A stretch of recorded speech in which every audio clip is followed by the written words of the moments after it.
Nova Station floated quietly in the deep blue of space, like a bright pearl resting on a black ocean. It was one of the few places where humans and aliens lived and worked together, in complete peace. There were no soldiers here, no threats, no alarms. Only scientists, engineers, explorers, and dreamers shared the curved metallic halls of the station.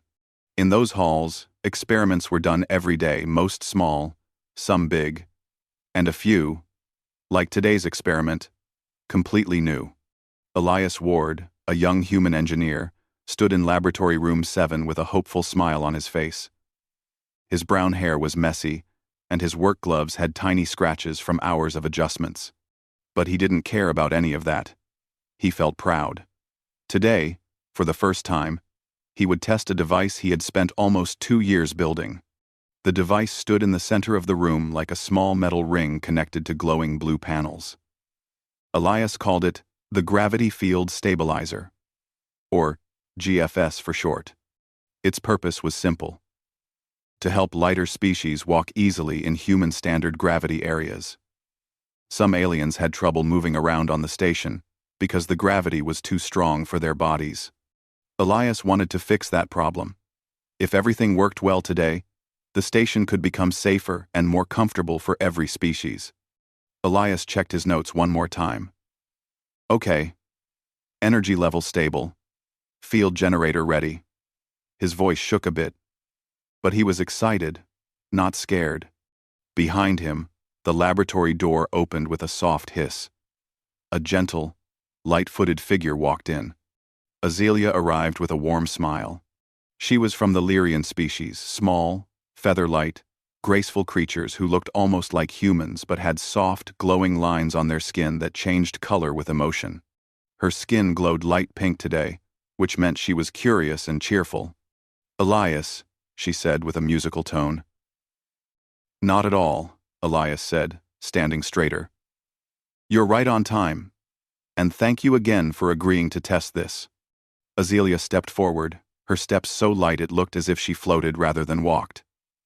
"I like helping with human inventions.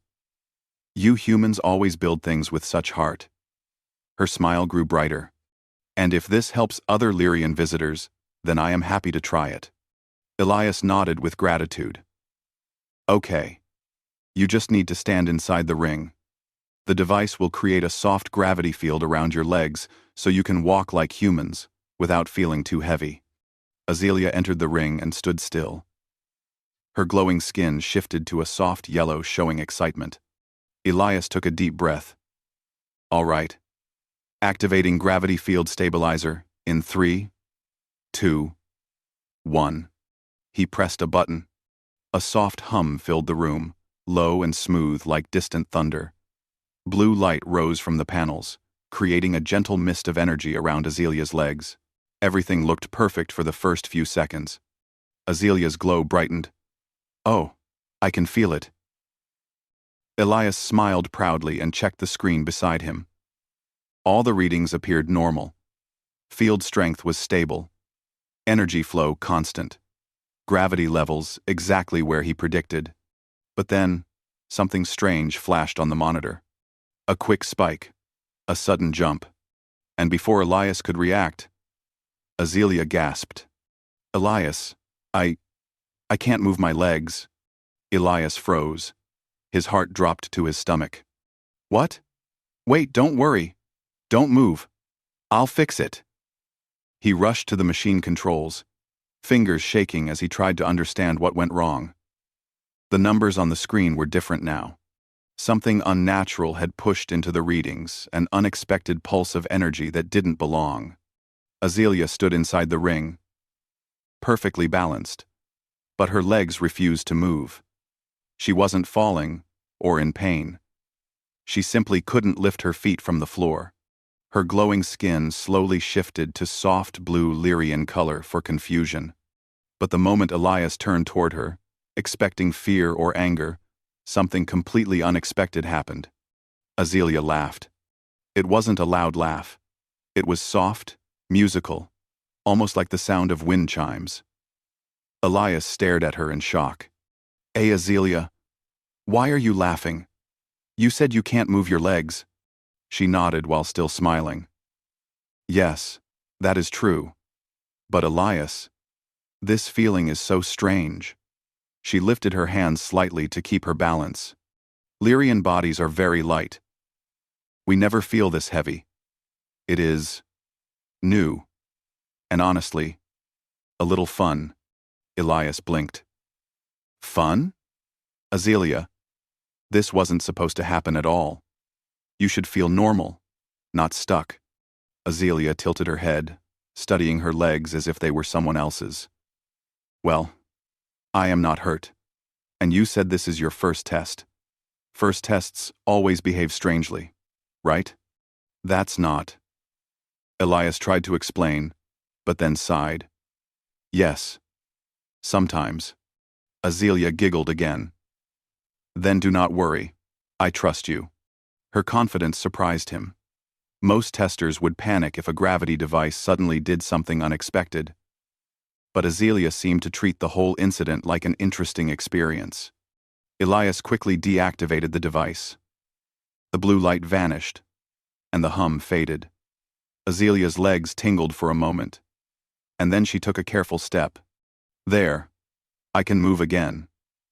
She stretched one leg forward, like she was learning to walk for the very first time. Elias let out a long breath of relief. Thank the stars. But his relief didn't last long. His eyes fell back to the monitor. The strange numbers were still there, recorded, saved, and waiting to be studied. Azealia noticed his serious expression. Is something wrong? Elias pointed at the data. This wasn't a normal malfunction. Something sent a pulse into the stabilizer. Something from outside the station. Outside? Azealia repeated. Like, from space? Yes, Elias replied slowly, his mind racing. And it was very strong. Strong enough to change gravity settings. That shouldn't be possible. Azealia stepped beside him and looked at the data on the screen. Her glowing skin shifted to deep yellow curiosity. It looks like a message. Elias blinked. A message? Gravity pulses aren't used for communication. At least, humans don't use them. Azealia looked thoughtful. Lyrians don't either. But some ancient species did. It is written in our old songs. That surprised him even more. You think someone tried to send a signal through my stabilizer? Azealia nodded. I felt something. Not dangerous. More like a call. A touch. Elias swallowed. If that's true, then something out there is trying to contact us. Or maybe it wasn't trying to contact us. Maybe it was aimed at Illyrian, Azealia finished softly. The room fell quiet. For the first time, her glow turned a gentle white, a sign of deep thought in Lyrian culture. Elias wondered what she was thinking. But she simply stood there with a calm expression, looking more curious than worried. Finally, she spoke. Elias, I want to help you find where this signal came from. He nodded slowly. Yes. We need to trace it. And study the stabilizer again. We can't ignore something like this. Azelia's glow warmed back to soft yellow. Good. Then tomorrow, we start. And maybe the next time my legs stop working, I'll be ready for it. Elias stared at her in disbelief. You really are the calmest person I've ever met. She laughed again. And you are the most dramatic human I've ever met. Despite the strange event, the two smiled at each other. The accident didn't scare Azealia. Instead, it made her curious. It made her want to understand more. Elias felt the same. Something mysterious was happening. Something hidden, distant, and powerful. And whatever it was, this was only the beginning. The monitor continued to display the strange pulse pattern. It was waiting to be decoded, waiting for someone to listen. Elias felt a shiver of excitement. Azealia felt a spark of wonder. Neither of them knew it yet. But this strange moment, Azealia saying, I can't move my legs, was the first step of a much bigger journey, one that would take them farther than they had ever imagined. The next morning, on Nova Station began calmly, just like every other day. Soft light panels glowed above the curved metal halls, and people from different species walked through the corridors with relaxed smiles. But inside Laboratory Room 7, things were not calm at all. Elias Ward stood over his desk, staring at the strange data from yesterday. His eyes were tired, and his hair was even messier than before, but he didn't care. He had worked all night trying to understand the mysterious pulse. The door opened with a gentle hiss. Azealia entered, glowing soft yellow, the Lyrian color of cheerful curiosity. "Good morning, Elias," she said. "You look like you did not sleep." "One." Elias turned around and gave a tired smile. "I didn't. This signal, it's not random. Look at this." He pointed at the monitor. Azealia stepped closer. "Did you find something new?"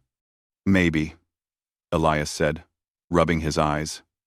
"I separated the pulse into different parts, and when I slowed it down, I noticed patterns, repeating shapes, like actual symbols."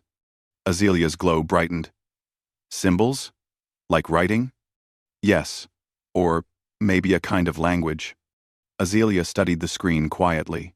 The blue glow of the monitor reflected gently off her skin. "This looks familiar," she murmured. Elias raised an eyebrow. "Familiar? How?" "It feels like Lyrian frequency patterns," she said slowly. "Not our normal language, but something old. Something from our old songs and stories. My grandmother told me stories about ancient Lyrians who used gravity signals to talk." Elias felt a shiver run through him.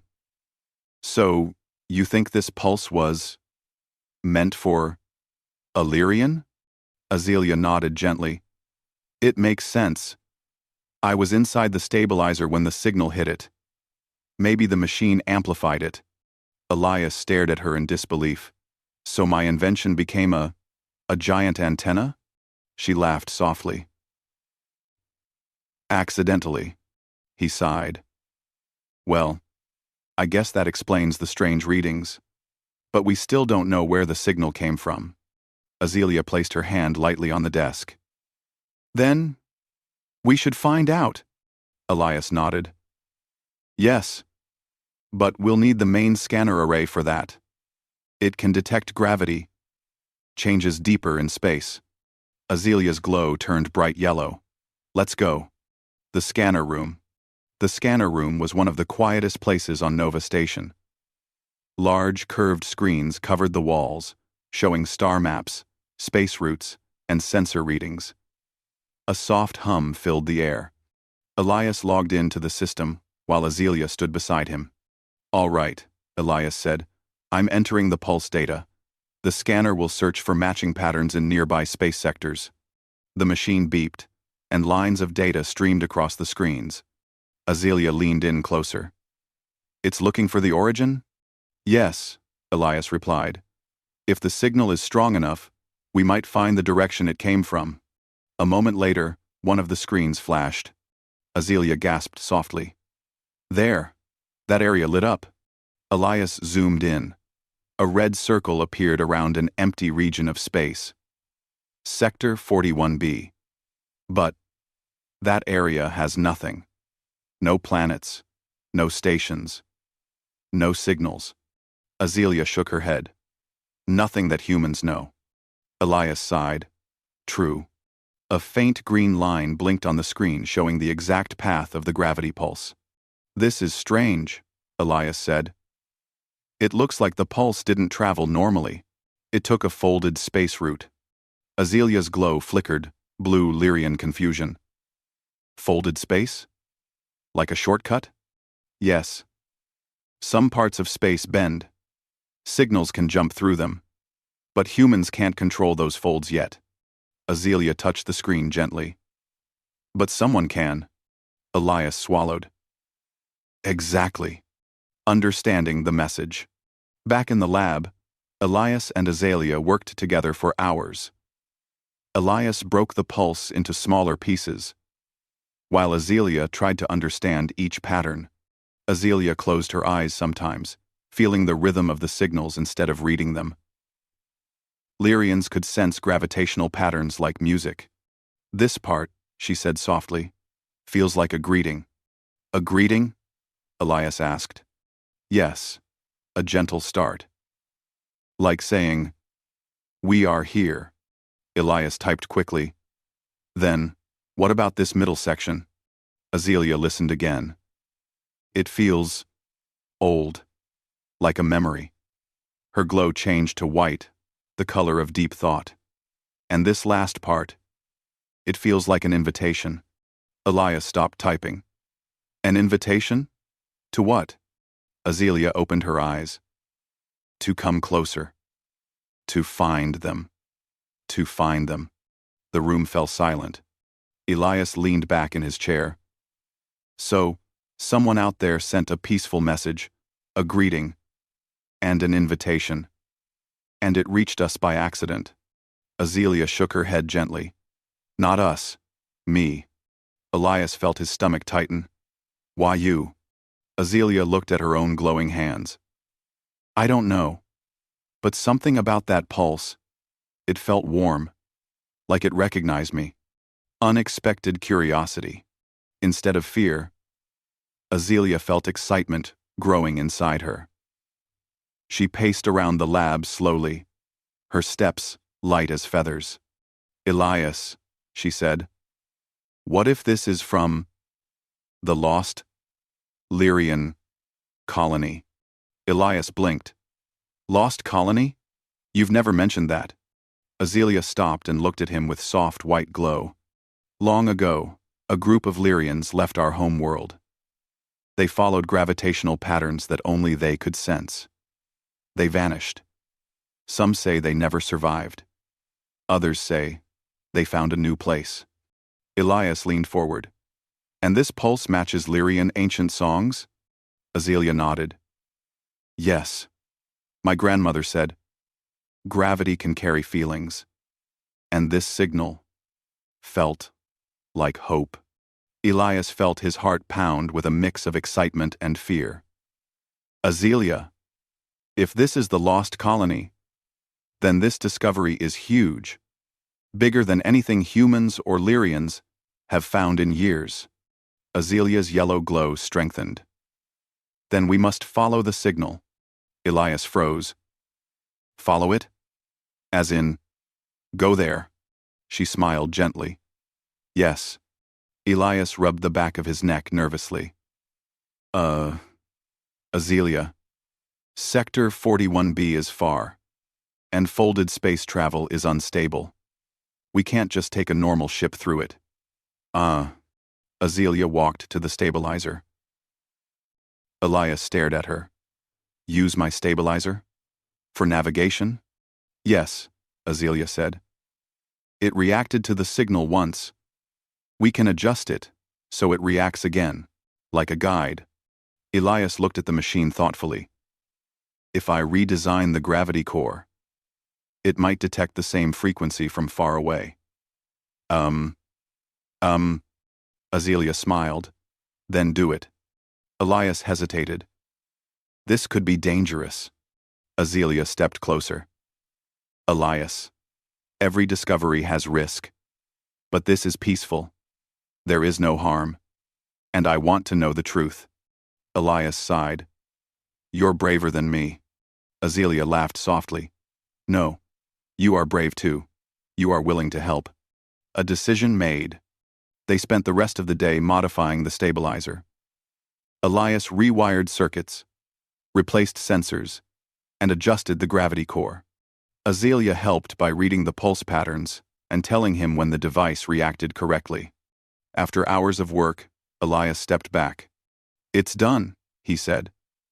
"The stabilizer is now a gravity signal detector. If the pulse appears again, it will show us the direction." Azalea touched the machine gently. "Thank you, Elias." He smiled. "We'll test it tomorrow." Azalea's glow turned soft yellow. "I can't wait." The hint of something more. That night, after Azealia left the lab, Elias remained behind. He whispered to himself, "This is bigger than us. Bigger than anything." Suddenly, the stabilizer emitted a tiny pulse, a small flicker of blue light. Elias froze. The machine wasn't activated. He rushed to it. What was that? The device showed a reading. A new pulse. Short, soft, gentle. Azealia wasn't in the room. This pulse wasn't reacting to her. It was reacting on its own. Elias stared at the glowing screen. The lost colony was calling again. And this time, it felt closer. Elias barely slept that night. The small blue pulse from the stabilizer kept replaying in his mind. It wasn't strong like the first one, but it carried the same strange pattern, the same strange rhythm, the same feeling of a message. It felt as if something out there was whispering, trying gently to be heard. Morning arrived slowly on Nova Station. Soft lights turned on across the curved corridors, and the station's peaceful hum filled the halls. Elias walked quickly to the laboratory, still thinking about the second pulse. When he entered, the room was quiet, glowing with the faint blue of idle screens. A few minutes later, the door opened. Azealia walked in, glowing bright yellow with morning energy. "Good morning, Elias. You look tired again." Elias gave a nervous laugh. "You're right. Something happened last night." Azelia's glow softened to calm white as she stepped closer. "Did the message appear again?" "Yes," Elias said. "A small pulse. Not strong enough to freeze your legs this time, but strong enough to trigger the stabilizer." Azealia reached out and touched the machine gently. Her fingers felt a faint vibration. "It feels warm," she said, "as if it remembers the signal." Elias nodded. "Exactly. That's what scares me. Machines don't remember things like this. But this one, it reacted without anyone touching it." Azealia smiled softly. "Maybe it is learning." Elias blinked. "Machines don't learn on their own." Azealia laughed lightly. "But this machine is not normal now. It carries the pulse in its circuits, and the pulse carried feelings. Lyrians believe gravity can carry emotion. Maybe your device keeps the echo of the message." Elias wasn't sure if he believed that. But he knew Azealia wasn't simply guessing. She could sense gravity patterns in ways humans couldn't. Azealia closed her eyes. "Let's try reading it again. Maybe it left a new meaning." She placed both hands on the stabilizer, and Elias watched the machine's blue lines glow gently. The air felt lighter, as if the room was holding its breath. Azealia inhaled slowly, feeling the faint gravitational rhythm through the machine. Her glow turned soft blue, the Lyrian color of focus. "It feels different," she whispered. Elias stepped closer. "Can you understand it?" "I think so." She paused, letting the rhythm flow into her senses. "It feels like someone calling my name." Elias froze. "Your name? You mean Azealia? Exactly your name?" "Not exactly," she shook her head. "Lyrian names are feelings, not words. But this pulse feels like my meaning. Like someone is saying, 'The one who listens to light.' That is the meaning of my name." Elias stared at her in disbelief. "So the message is for you." Azealia opened her eyes, glowing bright yellow now. "Yes." Kainston. Quote. Decoding, the new pulse. Elias loaded the pulse data on the screen. The new pattern appeared smaller, but more detailed.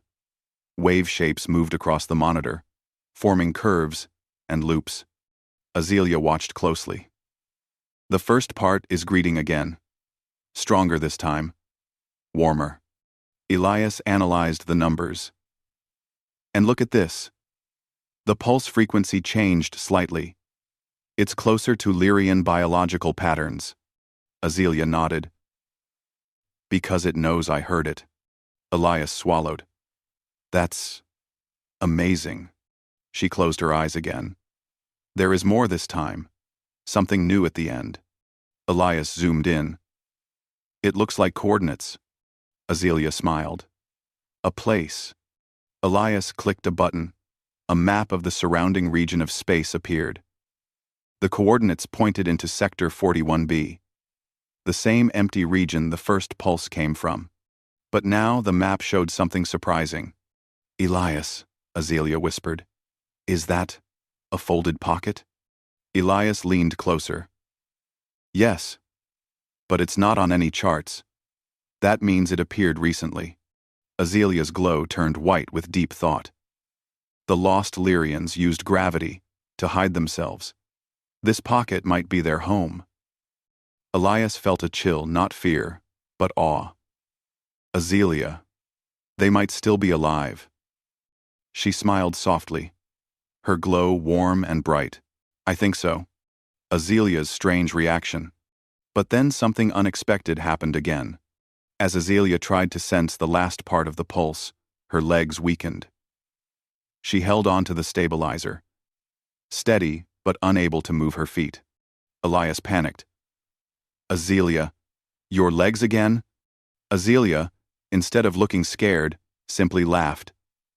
A soft, gentle laugh that calmed the room. It is all right, Elias. This time, it was not the machine. It was the message. Elias stared. The message. Made your legs weak? Azealia nodded. Lyrian bodies react to gravity in emotional ways. When something is strong, emotionally strong, it can make our limbs react. Her smile widened. This message felt comforting. Like a family calling me home. Elias watched her in surprise. So you're happy? Very happy, she said with glowing yellow warmth. This is the most beautiful feeling I have ever sensed. Elias exhaled slowly. Okay, good. As long as you're safe. Azealia stepped away from the stabilizer as her legs regained full strength. See? All is well. Elias shook his head with a tired smile. You're unbelievable. Preparing for the journey. Over the next several hours, Elias and Azealia made a plan to trace the signal to its source. Elias studied the folded space map, while Azealia focused on understanding emotional patterns inside the pulse. Elias pointed at the screen. We can't reach the coordinates with normal space travel. The folded pocket is unstable. Ships that enter without guidance get lost. Azealia touched the stabilizer again. This can guide us.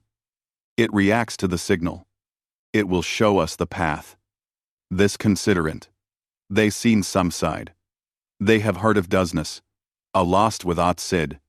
Elias nodded. Then we need to install it inside a small exploration vessel. Azelia's glow brightened. Can we leave soon? Elias hesitated. We need permission first. Azealia laughed. Humans always need permission. Elias grinned. Yes, because humans like surviving. She giggled. We Lyrians also like surviving. We just trust the stars a little more. Seeking approval. They went to Captain Rena, the station's calm and thoughtful leader. Her office was filled with plants from different planets, and she always welcomed visitors with a gentle smile. After listening to their explanation, Captain Rena leaned back in her chair. So you believe this pulse is a peaceful invitation? Azealia nodded confidently. I can feel the emotions inside the signal. They are warm and gentle. Elias added, and scientifically, the folded pocket shows signs of stable gravity. Someone built it to hide or protect something. The captain considered their words. This could be an important discovery. But, is it safe? Azealia answered softly. Yes. Elias nodded. We'll use a small vessel. The stabilizer will guide us through folded space. And Azealia can sense the pulse. If it changes. Rena smiled. You two make a good team. Azelia glowed bright yellow. Rena finally stood. Very well. You have my permission. Prepare your ship. Azelia's private thought. After they left the office, Azelia walked quietly beside Elias. Her glow had turned soft white again. Elias noticed immediately. What are you thinking, Azelia? She looked up at him with calm eyes. Elias, if the lost Lyrians are there, what if they want me to stay? Unlive. Elias felt a sudden tightness in his chest. Azelia nodded gently. Maybe they sent the message because they want one of their own to return. Elias forced a smile. And what do you want? Azelia stopped walking. Her glow warmed into bright yellow, the Lyrian color for truth. I want to find them. But I also want to return. Elias felt relief wash over him. She smiled. I have a home here too, Elias. The journey begins. By evening, the exploration vessel was ready. The stabilizer was installed near the navigation seat, glowing soft blue. Azelia sat beside it, eyes full of excitement. Elias checked the controls. Everything looks good. Are you ready? Azelia nodded with glowing yellow joy. Elias pressed the launch button. The ship detached from the station and drifted into the open space. The stabilizer vibrated gently. Azelia closed her eyes and whispered, They're calling again. Elias looked out into the endless darkness ahead. Azelia smiled with glowing white calmness. The lost colony is waiting. The next morning arrived slowly, like a soft light trying to push away a long night. Aiden opened his eyes, and for a moment, he forgot where he was. It was only when he saw the glowing ceiling, shaped with soft curves instead of hard corners, that he remembered he was inside Zara's spacecraft. The air smelled clean, almost sweet, and the silence was deeper than anything on Earth. Zara was standing near the wall, watching a floating hologram. Her legs were still wrapped in the gentle healing bands, but she stood with ease. When she turned and saw Aiden awake, her face lit up with a bright smile. You slept well, she said softly. Aiden sat up, still amazed at everything around him. Yeah, surprisingly well, he replied. How are your legs? Can you move them properly now? She nodded proudly. Much better. Almost perfect. Your help yesterday was important. I am grateful. Aiden felt a small warmth in his chest. Helping her had been scary, confusing, and overwhelming, but also strangely meaningful.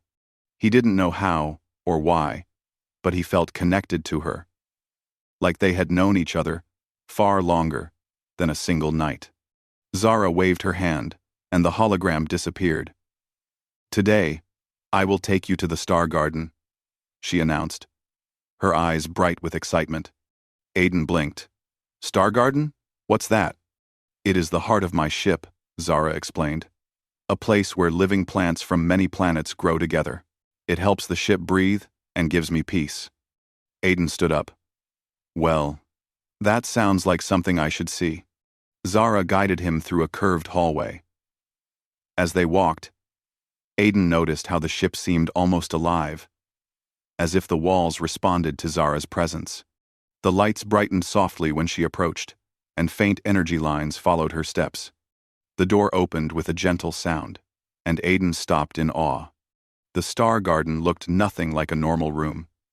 It was a vast dome filled with glowing plants. Some floated in the air like living lanterns. Others grew in spiral shapes, shifting colors with every breath. The whole garden pulsed like a living heart. Aiden whispered. Zara stepped inside with pride. It is my sanctuary. When I travel alone, this place keeps my mind calm. Aiden walked closer to a plant that looked like a long ribbon of light. Are these all from your planet? Some, she replied. But many are collected from places I visited before reaching Earth. He gently touched the glowing ribbon. It vibrated softly like a string of music. Aiden smiled. He never imagined alien life could feel so peaceful, so gentle. Zara watched him quietly, a soft expression in her eyes. For her, Aiden was strange and fascinating. His reactions were honest, simple, and warm, very different from the cold curiosity she expected from humans. After a moment, she said, "Aiden, last night, I sensed something new. When I lost control of my legs, you helped me with calm and patience. My reaction surprised you. I know that." Aiden turned toward her, remembering her sudden connection to him, the soft pulse of light from her hands. The way her voice changed, the deep emotion she expressed. "Yeah, I wasn't expecting any of it," he admitted. "But I'm not scared. Just confused." Zara walked closer to him. "My species shares emotional energy when we feel gratitude, trust, or closeness. It is not harmful, but for a human, it might feel strange." Aiden nodded. "It did, but it also felt good. Kind of warm." Zara looked relieved. "Then, I did not overwhelm you." Aiden shook his head. "No, it was fine. I just didn't understand what was happening." She smiled again, that same gentle, glowing smile that made her look less like an alien explorer and more like a friend. Aiden walked to a small floating bench made from transparent material and sat down. "So, what happens now? You fixed your legs. Your ship works. You can fly again. Will you leave?" Zara paused, and the garden grew quiet. She walked toward him slowly. "I came to study humans. I expected confusion, suspicion, maybe even danger. But you helped me without fear. You stayed with me even when you did not understand." Aiden shrugged lightly. "Well, you needed help. Anyone would have done the same." Zara shook her head. "No, not anyone." Aiden felt a strange weight lift from his chest. Maybe she wasn't ready to leave. Maybe this wasn't the end. Zara sat beside him, not too close, but close enough that he could feel the soft warmth radiating from her skin. Her voice softened. "Before I decide anything, I want to show you something important." She placed her hand near the center of the garden. A faint hum filled the dome, and a large crystal rose from the floor, slowly opening like a blooming flower. Inside it, a hologram shaped into a map of stars. "This," Zara said, "is the path I traveled before reaching Earth. And this," she pointed at a glowing arc, "is the path I plan to take after leaving." Aiden swallowed. The arc led far away, deeper, into unknown space. Zara continued, "But your world, your people, and you changed my understanding. Humans are unpredictable, emotional, imperfect, yet brave, helpful, and full of curious energy. I did not expect that." Aiden scratched the back of his head, embarrassed. "We're not always that nice." Zara looked at him directly. Silence settled between them, peaceful and warm. Then Zara made a small gesture, and the star map expanded, showing a new glowing path branching near Earth. Aiden leaned in. "What's that?" "A new route," Zara said softly. "A path that stays near your world, so I can return. And, Zara," Aiden's heart thumped, "you want to come back?" "Yes," she said, her voice steady. "If you want me to." Aiden let out a slow breath. His mind raced. He had only met Zara yesterday, but it felt like they shared something rare, something he couldn't explain, but didn't want to lose. "I'd like that," he said quietly. Zara's eyes shimmered with light, a sign of deep emotion. She stood up and walked to a glowing pool in the garden. From it, she lifted a small crystalline seed. "This is for you," she said, offering it to Aiden. "A piece of my star garden. It will glow whenever my ship is near Earth. It will also help me sense your emotional state from far away." Aiden took the seed carefully. It felt warm, like a tiny living star. "Thank you," he whispered. "This is amazing." Zara stepped back. "Now I must prepare for departure. My species expects updates. They want to know what I found here." Aiden's smile faded a little. "Will they be okay with you coming back?" Zara thought for a moment. "If I tell them the truth that humans are worth understanding, they will listen. My people respect knowledge more than fear." Aiden nodded slowly. "So this isn't goodbye?" Zara shook her head. "No. It is only see you soon." She guided him back through the hallway. As they stood near the exit door, Zara placed her hand lightly over Aiden's. A faint pulse of warm light passed between them, her species' way of saying farewell with trust, not sadness. "Take care of my gift," she said, "and take care of yourself." Aiden held the glowing seed close. "I will. And come back soon. Okay?" Zara gave her soft, bright smile. "I promise." The door opened, and Aiden walked out onto the quiet field where the ship had landed. He turned around just in time to see the ship rise slowly. The Star Garden light glowed through its surface like a heartbeat. With a gentle hum, the ship lifted into the sky, sparkling as it passed through the clouds. Aiden stood there for a long moment, holding the starseed and watching the sky. He whispered to himself, "She'll be back." And somewhere beyond the clouds, Zara carried the same hope, a connection formed between two different worlds, ready to grow again.